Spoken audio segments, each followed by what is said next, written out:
This video was recorded in front of a live virtual audience.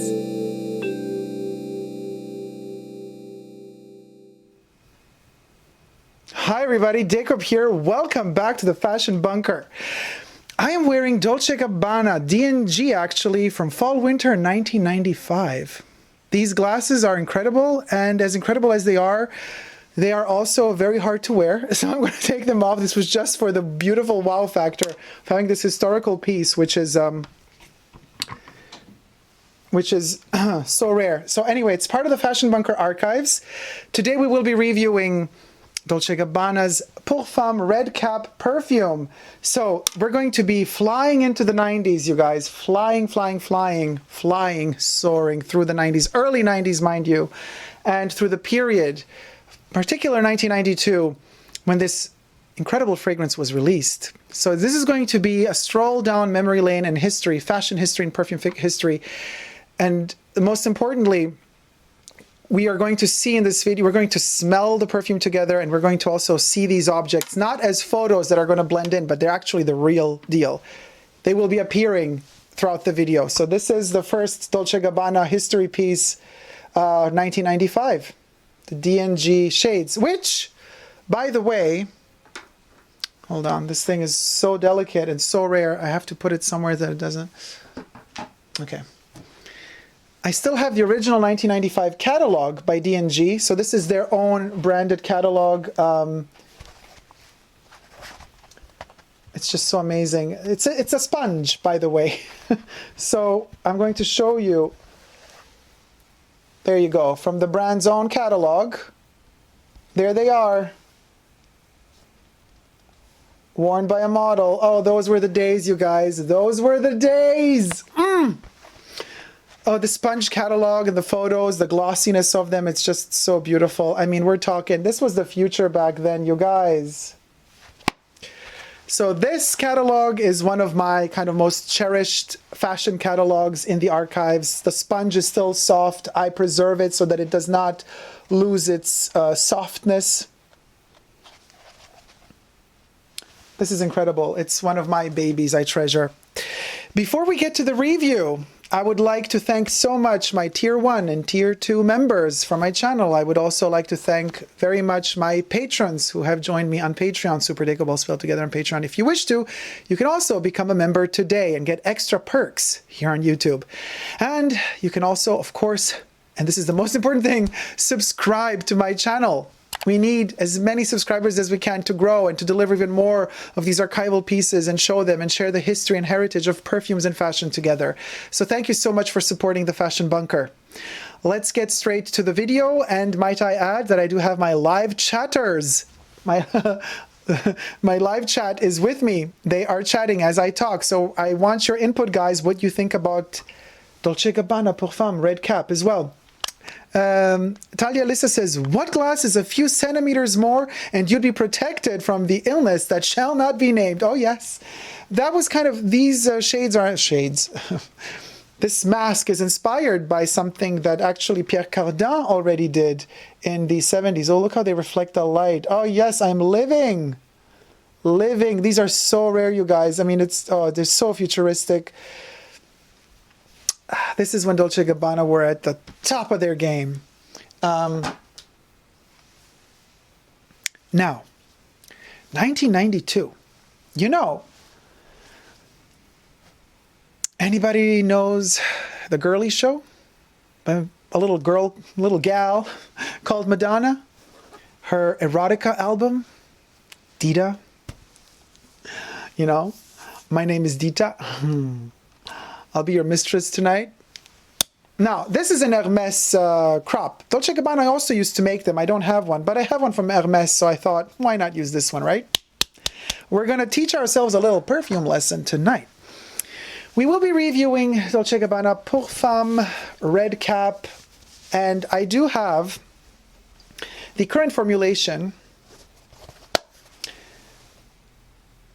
released in this velvety package, just like the original used to be released, in this red velvet, by, what's this one, is Beauty Prestige International, so it's basically the Shiseido company. Current formulation made in France. The batch code 0315MM. Production around November 2020. And then I have this gorgeous, wait a minute, I took it out already, but I can show you. This gorgeous little golden vintage box. Oh, look at it, reflect the light. This is from this is from the 90s, from 1995, I think, when Dolce Gabbana Pour Homme was also released. So it's a little set of 2 miniatures.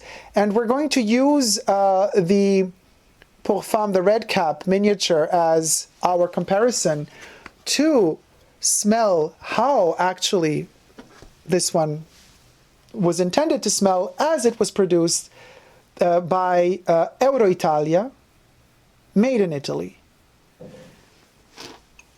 Of course, we can't really compare the juice colors because this bottle would need to be thicker because, you know, it's, of course, like this, it looks more orange than it does like this. So, but you can imagine there's going to be differences in the house of Dolce & Gabbana.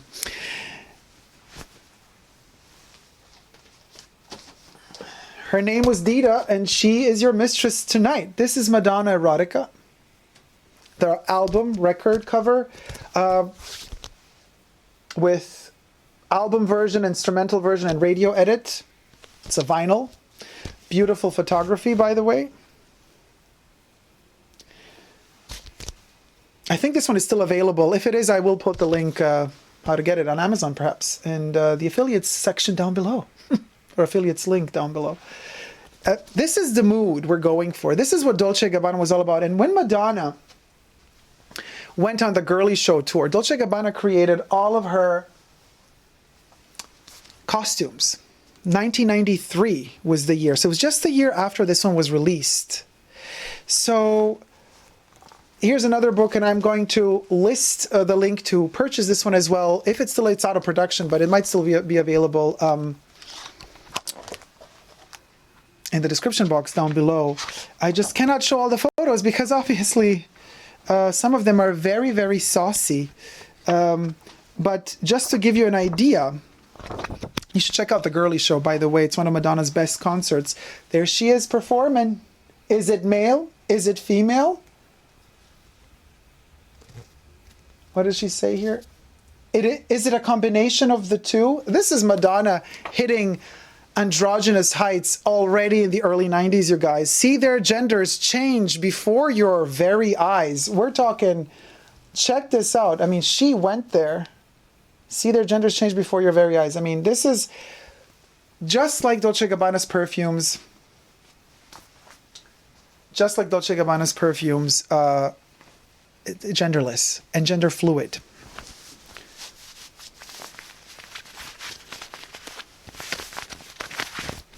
Okay, we're going there. Now, just one spray because it is still powerful. And we're going to go with this little fella on the other hand. They're going to be side by side. Hold on a second. Oh my gosh, this is so dangerous. Okay, I'm tabbing it because the liquid is captured inside of this little thing. So there's a whole system. All right. Okay, so we got the original formulation here, new formulation here. Two different worlds, you guys. The velvet might be the same, but the smell is not the same.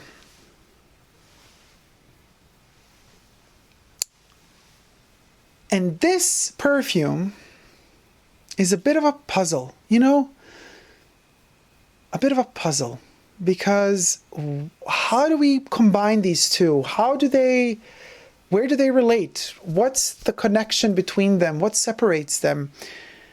They're very much like that episode of Absolutely Fabulous, also from the 90s. Here's another little booklet. I can show you the cover, and I'm going to post this one in the description box down below where you can get this one. This is a wonderful book, by the way, really fun. It's the script of one of the episodes from Ab Fab. Actually, this is from season 2.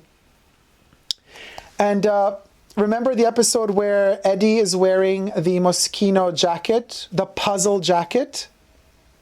Jennifer Saunders and John Lumley, I love you to death, both of you. And if you ever make another ab fab, I don't want any money. I want to be in it. I would do it for free. I would do anything for you. Archival pieces? Yes. We got the jacket, you guys, from the 90s, Fashion Bunker Archives. This is what I'm talking about when I talk about Fashion Bunker Archives. Fashion history is right here. So we're talking about a perfume, but I'm portraying to you, not just through words, how this smells. This perfume review is a visual review as well. I'm showing you pieces that actually are from that time. Just grasp it for a second. Cheap and Chic Moschino, the original jacket from the 90s. It's not the one Jennifer Saunders wore in the episode, but it is from that collection. This is the jacket she wore in another size. This puzzle, 90s puzzle piece, is exactly what Dolce Gabbana Parfum is. When we look at it from this perspective of what it is today and what it was yesterday, it's a puzzle. What does this perfume represent? What is it? Let's get to the notes. Well, first let's say released 1992 by two perfumers. There's two noses behind this perfume, and there are two perfumes that we're reviewing. The two noses are Jean-Pierre Marie or Marie and Martine Palix or Palix, but I think it's Palix. And they're listed as I wrote my notes here. It's very fascinating. They've done a couple of perfumes together, which led me to believe that these two, this guy and this chick, that they were maybe married at a certain point in time, and then they broke up after that. Possibly, maybe, because Jean-Pierre Marie created Adidas 3 for Man in 2003, Hanami Anayake in 2003, and Fruit des Bois by Jean-Charles Brosseau in 2005. Martine Palix or Palix created Adidas 3 Man in 2003 together with Jean-Pierre. So they worked together up until 2003. She created Jaipur by Boucheron, 1994, Ange du Ciel by Cia Parfum, 2005, Let's Travel to New York Women by Mandarina Duck, remember Mandarina Duck, 2017, Salvatore Ferragamo, Homme, 1999, and Kipling, Weil, 1986. This is a puzzle, this perfume. It's a puzzle. What is it? Top notes. Aldehydes, aldehydes, aldehydes, aldehydes, aldehydes, aldehydes, aldehydes. No, I'm not in tilt. I'm not a robot. I'm just repeating aldehydes 1,000 times because that's what it's all about. That's where it's at with this one. New formulation, old formulation, more elegant. It's like the Italian version of aldehydes. Here we got the French version of aldehydes. Basil, citruses, ivy, mandarin orange, freesia, and bergamot. Mid-notes, carnation, marigold, coriander, orange blossom, lily, jasmine, Bulgarian rose, lily of the valley. Base notes, sandalwood, vanilla, musk, tonka bean.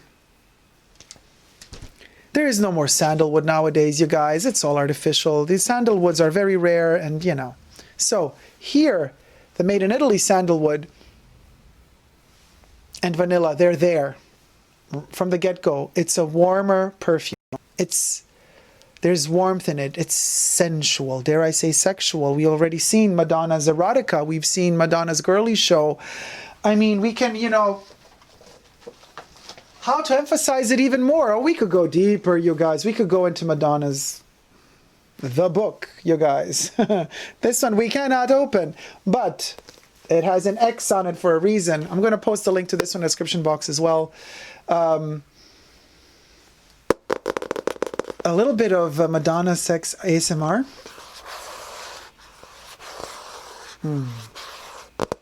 That aluminum cover. The sound of Dolce Gabbana Parfum.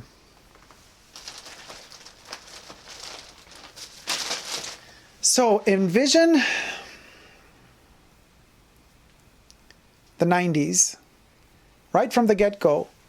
Red cap, let's just call it red cap because everybody nowadays calls it red cap. Back in the day, it was just Dolce Gabbana. It was their first perfume, you guys, so they didn't have a name. It was just the Dolce Gabbana perfume. with the little black background surrounding the writing, and then the rest of the bottle was a red velvet, but we had a black frame here. Not a frame, it was literally black surrounding the Dolce Gabbana. And it was a different red. It was a more intense red. It was more pigmented and saturated. This is a more elegant red. It's more 2020 red. You know, everything is a little bit more bland today. So the times we live in. 1992, however, it doesn't start clean. Oh no. Dolce Gabbana. I'm wearing Dolce Gabbana right now. This is a earlier, kind of a older creation of theirs from a couple of years ago, but I'm wearing it for a reason. I'm wearing this one. I'm wearing this because I'm reviewing this perfume. So it's their kind of passion, heart, the red, you know, it's all about that, this flaming heart. That's Dolce Gabbana Parfum. It's so erotic. And dirty, actually. It's not clean at all. It smells of bodily fluids. Some of them that you crave, some of them that you do not crave. And some of them come with pains related to things that happen once a month. Some of them are not painful. I'm literally talking, you guys, it's a hormonal smell. And it does not shy away from it. It is velvet stained with sweat from clubbing. Clubbing back then, in the 90s, you could smoke in the clubs. You were drenched in alcohol and smoke and other substances, and the perfume needed to deliver a punch to cover that up and be strong enough to devour whatever was thrown at it. The velvets absorbed the perfume. It was promoted with velvet because, you know, in Dolce Gabbana. Shall we do a little bit more of an excursion into the Fashion Bunker archives? Here's a gorgeous piece. This is a Dolce Gabbana, when they started their jean series. It is a floor-length dress. It's like a velvet chiniglia. You guys, to die for. This is a poison green / black color. And you literally, with a turtleneck almost, high collar, you zip it in the back. So when you wear this, it's a full body velvet. This is the 90s. You were talking about grunge in the chats right before we started this video. Do I like grunge? This is grunge. This is the epitome of grunge. And this is what Dolce Gabbana Parfum is. This is what the 90s version of it smelled like. Velvet and chiniglia, is said in Italian, drenched in that perfume, mixed with your own sweat. Because it also has long sleeves. This thing covers your whole body. This is, and of course you got to wear it with Doc Martens boots to have the full look. And you got to paint your face in pale white makeup, as pale as possible, almost vampire-like. Black hair, this kind of green, emeraldy black green, floor-length skin, body-tight, velvety concoction with long sleeves and sealed in the back so you're completely locked in. This is Dolce Gabbana Parfum. This is like a photograph, me sitting, you know, like this, you know, like Michelangelo's Pietà, you know, with the Madonna sitting there with Jesus. And it's like, it's me holding, I'm the Madonna holding the 90s in my arms. I miss that era. It is so evocative. It is just so particular. The definition of how fashion and smells were back then. And Dolce Gabbana were at their height. They've never reached those heights since. Now they're established, famous designers, but they were changing the world back then. This perfume changed the world back then. Now this perfume was born as a, you know, the sandal, the aldehydes, the lily of the valley, the jasmine. There's ylang ylang in there as well. What does it remind you of? Yes, Chanel No. 5. It does have a bit of that in the, only the first formulation though. It's very Chanel. The powdery aspect of it, once all the skankiness is gone, after the walk of shame in the early morning is over and you're walking home, the perfume says, you have accepted your sins. You have embraced your carnal desires. You're finally who you are. You've embraced it. Good. And then finally the perfume delivers a delicate, soft, clean sandalwood vanilla cocoon of velvet. And you pass through that ratchetness, and then you got to this other place where you're holy. And of course, you know, the Dolce Gabbana, since their inception, always played with this kind of the sacred and the profano and sacro. So profane, I don't know, profane is not the right way of saying it, but you have both. So you have like this, the tactometer, you know, like tick, tick, tick, tick. It's like going on both directions. It's going into the sacred and the profane. And so it's going into the sin and into the holy constantly. The perfume does the same thing. It begins with dirt, hormonal juices, and then but once you've embraced it and accepted them, and you've fully embraced your carnal part of your existence and identity, then the perfume says, good, now that you really have accepted who you are, the challenge, you have passed it, the test has been accomplished, you can now enter the other realm where you are free to be yourself. And that freedom of being who you are, being yourself, that's what Dolce & Gabbana were all about. That's what their style, design, and this perfume was all about in the 90s. 1995, my favorite Dolce & Gabbana collection. I have this piece. Wait a second. Oh, here it is. One of these jackets was worn by Kate Moss on the runway, 1995. Oh my God, fall, winter. This is a transparent sheer. So you have to wear one of the Dolce & Gabbana guêpières under this jacket. This is quintessential 90s. This is the tag, by the way. Don't wonder what, this is the tag with the materials and stuff. So it's faux fur. Back in the day, they did not use real fur ever. This is all fake fur, just for the record. It's plastic. It's a peluche, but and it comes with a belt that you tie around the waist. The buttons are covered with the same satiny material. And then you got your buttons. You're so Dolce & Gabbana. I mean, you guys, this is the quintessential Dolce & Gabbana from the 90s. What can I say? It's gorgeous. Worn, it's just amazing. I'm not going to put it on. Actually, this is my size. But look how they cut this. The sleeve was not cut at the edge here. It was, oh my God, this is so complicated, you guys. Nowadays, they would never do this because this requires so much time and work, and they just want to maximize profits. Back then, they cared about the quality. So to construct this piece, you have to understand, this is a cheaply made modern day Dolce & Gabbana piece. They just cut the shoulder here. There is no cut here, you guys. The shoulder is one continuing piece. There's a cut here. Wait a minute. There's a cut here, all right? But this, all of this, from this panel where the breast area is, then there's a whole turn in the entire sleeve. That's all one piece. You can see here. There's no cut there. And then under the armpit, you have another panel of fabric that represents your armpit area. I mean, I can go into detail for hours and hours, just like how they produce these pieces. It's majestically made. How this falls on the breast and how it's rounded. It's not just a flat collar. This piece actually, when you wear it, it rounds up to match the shape of your body.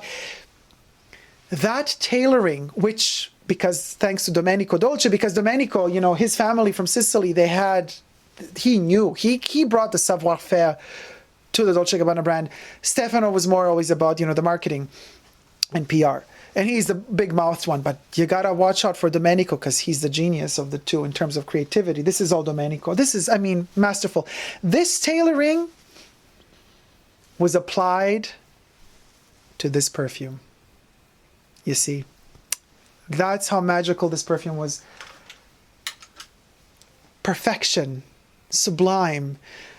The top notes flow into the mid notes, flow into the base notes. From that ratchet, liquidy, hormonal smell at the opening, it just delicately fades out into a perfectly tailored cocoon of velvet around your body. And it's warm, it's pleasant, it's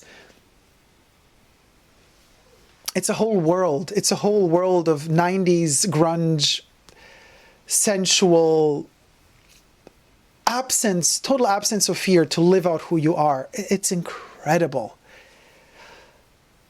Fast forward to 2020. Well, I still love it, but it's not Dolce Gabbana pour femme. So I'm going to put this little beauty in its box. We're going to let it sleep. We're going to close that 90s chapter, sadly. And we are entering 2020. So Shiseido is now producing this one, which does not have big distribution because Dolce Gabbana have stated a couple of years ago when they discontinued this fragrance, they said, you know, we have evolved, we are matured, we are different in a different place now. So our perfume has matured as well. So they took this one off the market, re-released it under the same name, but slightly different color liquid bottle stopper, like a burgundy or more purpley color, totally different smell. And I guess people were complaining. They wanted the Dolce Gabbana red cap back. So already Procter & Gamble, because after Euroitalia, Dolce Gabbana shifted to Procter & Gamble. After Procter & Gamble started producing the Dolce Gabbana perfumes, they did bring this one back. For a certain period of time, even Procter & Gamble were still producing whatever was left over, I guess, in Italy, made in Italy. But then most of the Procter & Gamble batches were made in Germany. Couple of years ago, Dolce Gabbana then passed from Procter & Gamble because Procter & Gamble went to Coty. Dolce Gabbana did not want that. They passed on to Prestige or Beauty or Beauté Prestige International, Shiseido Group, and Shiseido started producing this one in France. There's no more sandalwood. There's no more of that immediate recognizable blend of early 90s trying to do the 20s, early 90s trying to do the 30s, early 90s trying to do the 40s, 50s, 60s, 70s, 80s. Like this perfume in its original form is like a clash of all those decades in one. It's the Disneyland of perfumes. Okay? And the modern one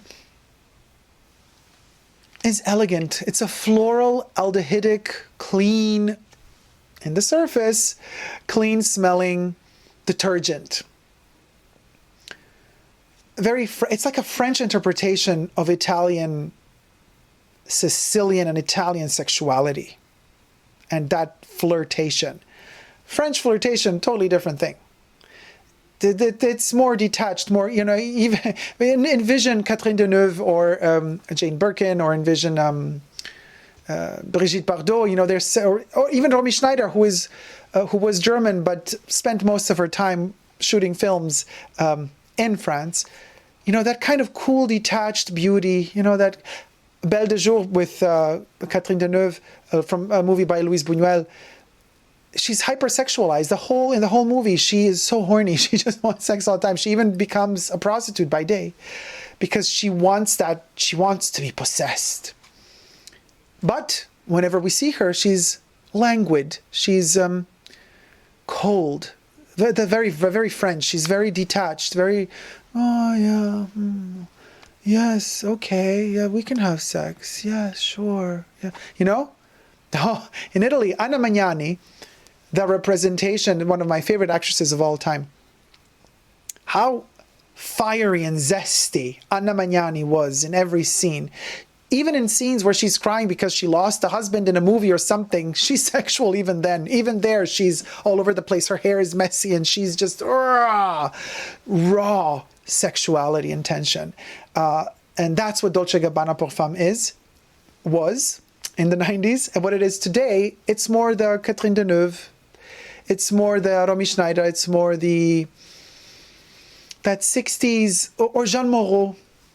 You know, Jean Moreau in Orson Welles' Orson Welles' Kafka's depiction of the process. You know, Jean Moreau is flirtatious, walking around, but there's no fire in her. There's no fire here. The fire is gone. However, just like Catherine Deneuve and Belle de Jour, she has that clean, blonde, sleek hair, preppy. She's bourgeoise. She comes from the bourgeoisie. She comes from, you know, she's married to a rich dude. She has money. She's proper. She's clean on the surface, but underneath, she's rotting with desire and sin. And interesting about Dolce Gabbana Parfum, current formulation, is that you have that surface that appears to be an aldehydic bomb of clean soap detergent, over the top clean. But you know something is off. You smell this and you know something is wrong to the core. And this is why sometimes, you know, people, when you wear this one, might react in a funny way, laugh or say, ooh, this smells like so clean, huh? Why do they laugh? Why do they react in a funny way? They do that because they subconsciously sense out under that surface of cleanliness is a carnal desire and these liquids, bodily fluids. And they can't handle the truth about themselves and about that smell. So they laugh. They laugh because they cannot handle the truth. And the truth is that this clean surface is actually hiding a perversion, you know, of sin in the best of ways, mind you. This is not a religious review whatsoever. I don't care about that at all. I'm just talking about pure instinct. It's a very instinctive perfume. And the French rendition of it, and this is why I, at the beginning of this video, said this is a puzzle perfume. How can it smell so different from the 90s counterpart, and yet it works? It's like another puzzle piece of this bigger framework of what this perfume represents. It's like the 2020 puzzle piece to depict Dolce Gabbana's Parfum is this cold surface, and the surface acting like you know, just like with social media nowadays, everything is glossed up, everything is face-tuned, everything is photoshopped, everything is made to appear like it's like my life is better than yours. And that kind of attitude of being polished but then living in the gutter is what this is. It's literally, this is like a photo taken for Instagram, and the surface clean and preppy, but you best believe, scratch that surface, take away the Photoshop. And this one is a ratchet floral. It's a dirty marigold floral. It's a lily of the valley in its most poisonous. Because the lily of the valley is a highly toxic flower. Mind you, you eat them, you die. They're poisonous. It's a venom. It's a poisonous smell too. Lily of the valley is very particular. This one is overflowing with lily of the valley. Vanilla takes a hell of a long time to even show itself. While in the original formulation, vanilla is there from the get-go with the sandalwood saying, hey, where's the party, girl? Yeah, get into it. This one is like, oh, is the party over there? Side-eye. And then when nobody's looking, you best believe she's going to go to that party. Naked. But she will act like she don't care. But she does.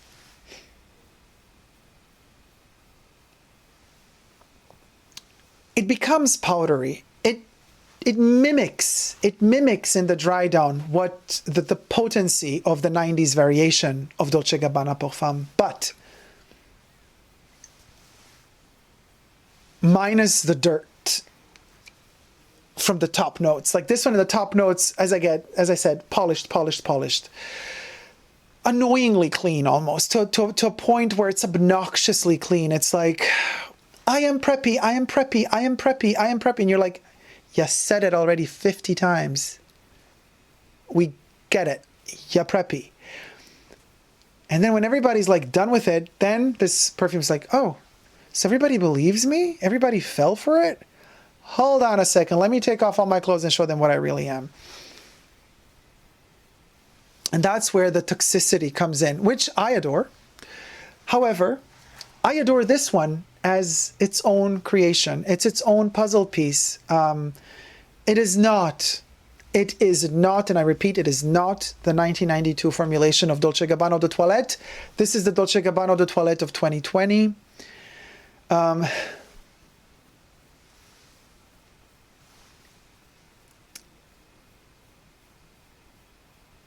I've smelled Dolce Gabbana when it was like fresh, like first formulation, you know. This is not, oh, this is, you could say this is an old batch, it's an old box, so it's changed, it's become deeper in smell. No. I know my smell of the Parfum Dolce Gabbana red cap when it's a fresh batch and when it's an older thing, but when it's a fresh batch of the original formulation and now this.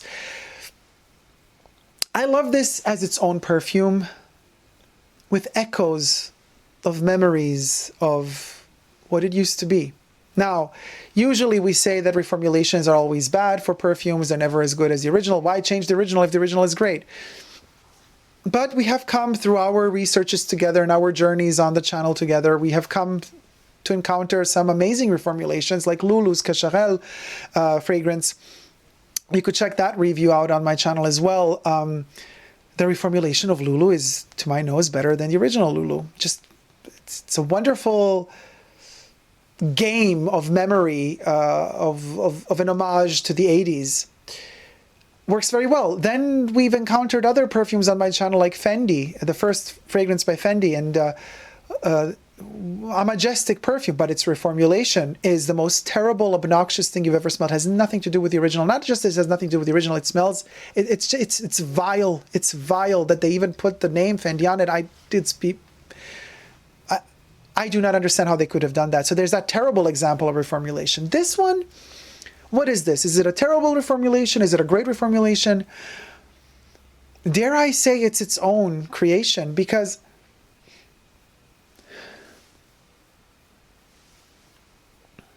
it's like the French interpretation of an Italian perfume.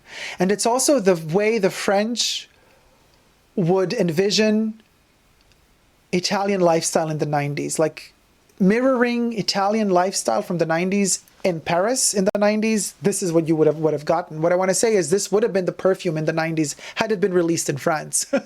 Because it's franchised. Not like a franchise, but it has been Frenchified. It's become literally Anna Magnani interpreted like the life of Anna Magnani acted by Catherine Deneuve, which in real life would never happen because they cannot be more different from one another. Or do we only think that they're so different? Because underneath that surface of superficiality of how every country and every cliche that is connected to every country plays out, underneath that veneer of superficiality, they all have their own, maybe they are more similar than we think. And they are more similar than we think because these two puzzle pieces, the vintage and the new, they click together.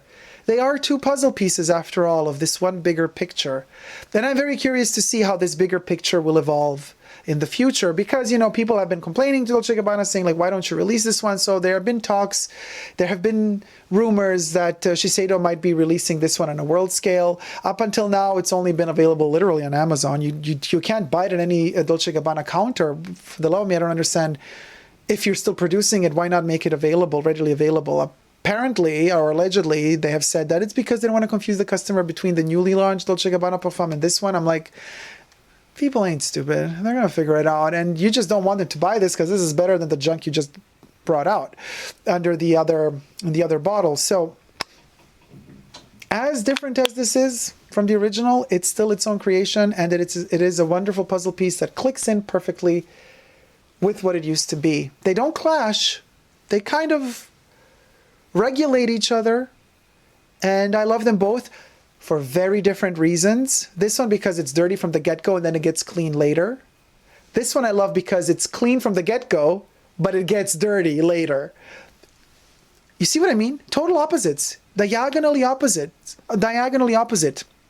Original starts dirty at the beginning, ends up clean and preppy powdery at the end. This one starts clean and preppy at the opening, ends dirty in the end. Thank you guys so much for this review and this excursion into the past. I hope you've enjoyed it. It's kind of rare to see a plethora of images like this. I hope you've enjoyed it. Let me see right away in the chat what you guys think. Dacob, 90s D&G is amazing. Maybe one of my favorites because sometimes 90s Chanel can be tacky, says Jam.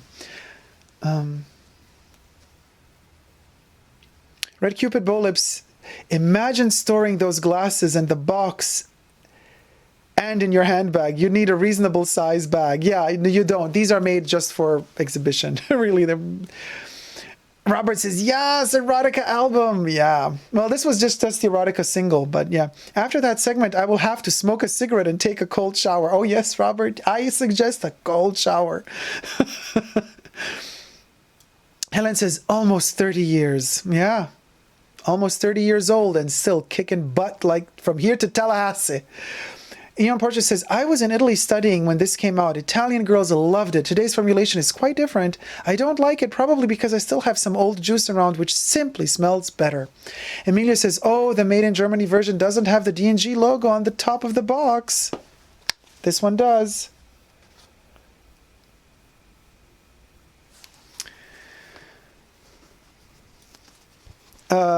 Paul Parker says, never seen that album. Well, this is a single, you guys. This is just the erotica single from the album Erotica. It's wonderful. It's one of Madonna's best works, by the way. Aisha says, love the erotica album. Today's outfit is stunning, said Stupid Lover. Thank you, Stupid Lover. Thank you so much. Wearing Dolce Gabbana. Oh my God, I'm all like, so I went into it. So I'm all like all over the place because I really went, you know, this is like, so close to my heart, this perfume and this review. Erotica is where it's at. 90s Madonna is her artistic peak, says Emilio. I totally agree with you. Love that album to bits. And it's so modern today still. It aged very well. Unlike... the budget luxurist, Eddie, darling, Eddie, sweetie, darling. Oh my God, I love Patsy. Daniel, hey Daniel, how's it going, sweetie? Welcome to the chat, Daniel. I hope they make another Ab Fab. I do too, and if they do, I pray to the fashion gods that I'm in it. Ab Fab, so wonderful, so brilliant, says Lori.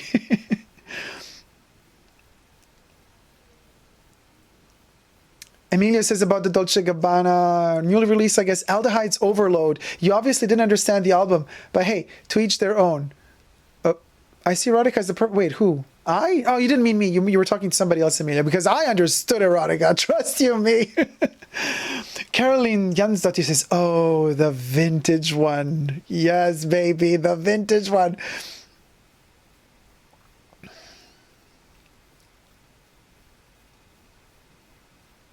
Robert says, love the dress. Should have worn it for the review. This dress is not grunge. It is gothic. No, MK, this was before gothic. This was even before gothic, you guys. This dress is way before goth. Oh, we got a new member? I had Lori says, I had a knockoff of that dress with Norma Kamali pointed shoes. To the clubs I went, I wore Chanel Opal Alabaster on my face. It was unreal. Oh my God, the Chanel Alabaster, you guys. Oh, new member, Elias Enderlein. Thank you so much for joining. Thank you for becoming a member. Big heart to you. Thank you so much for supporting the Fashion Bunker. Thank you, thank you. Paul says, yeah, sounds more goth than grunge. No, it's grunge. Gothic, but still gorgeous. Everybody's like, you guys, I can show you a whole plethora of gothic clothes if you want in another video. Grunge is a funneled shirt and almost bum look. Yes, but you, mostly when you talk about grunge, you have this vision of Nirvana, and you have this vision of that kind of torn sweater, the plaid shirt, you know, very Roseanne, 90s, very everything that knocks the 80s out of the ballpark. No more shoulder pads, everything is just loose. But this little tidbit is grunge. Goth comes a bit later. Anyway, we're discussing Dolce Gabbana perfume here. Goodness, I have to smell this perfume, says Aisha. When lockdown is over, I will be straight into stores with a big list, says Aisha. Robert says, now I want to buy the perfume. Haven't seen it at perfume stores, though. No, it's not available in perfume stores. It's so weird that they have it. It's on Amazon. I'll post a link to it in my description box down below. I wonder how big are the Fashion Bunker archives, says Lucas. They're huge. They're overwhelming. It took, just to let you know, it took me so much time to dig these pieces out because I wanted the right pieces to showcase very succinctly. I had to go through a lot of archives to choose these pieces.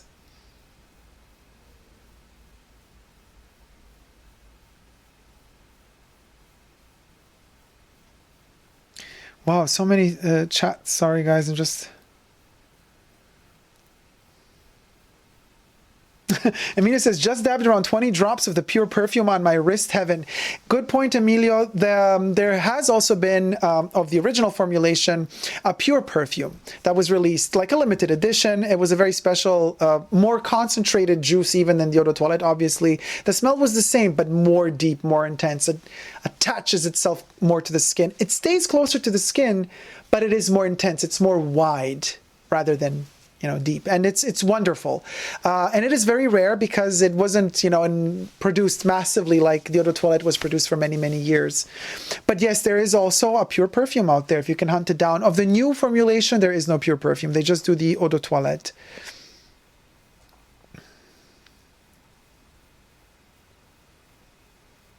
All right, you guys.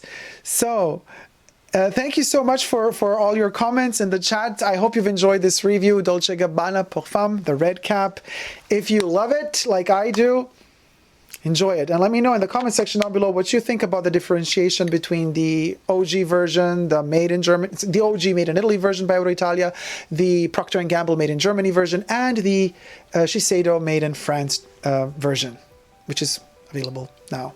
Thank you guys so much for watching. If you like this video, please do thumb it up and you know, help us grow the fashion bunker so I can show you even more of these archival pieces and talk about them and show them. And you know, this is literally history in the making. What can I tell you? To be able, for me, it's an honor and a huge pleasure and an honor to be given this platform where I can actually talk about this and share these passions that I have with other people. Because, you know, before this platform was available, you was like, well, talking about perfumes to who? You know, nobody cares. But now you find out there's a lot of people who actually love them, just like I do.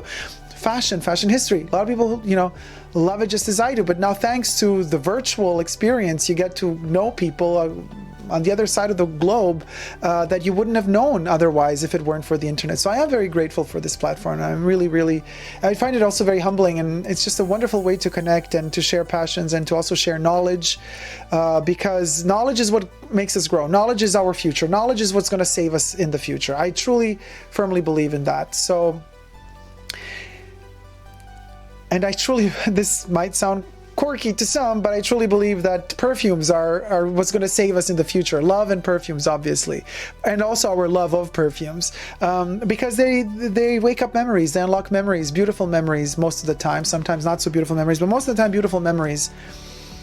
And that's just something to look forward to. Every time I try a new perfume or I smell a perfume that I love so much, I just look forward to the memories that they're going to unlock every time I smell them. So you guys, if you haven't already, please consider subscribing to my channel here on YouTube and join me. Become a member today of my channel. Push that join button. You can also join me on Patreon and become a patron. You can follow me on Instagram, superdacob all spelled together, but I also have other Instagram profiles. One is called Coco Chanel Privé, all spelled together, and the other one, Coco Chanel is in my house, all spelled together, all about my Chanel collection. You know, I think everything in life comes and goes. Perfumes stay forever, not diamonds. Just saying. Thank you guys so much for watching. Until next time, never forget to never give up on love. Love you all. See you soon. Take care. Bye.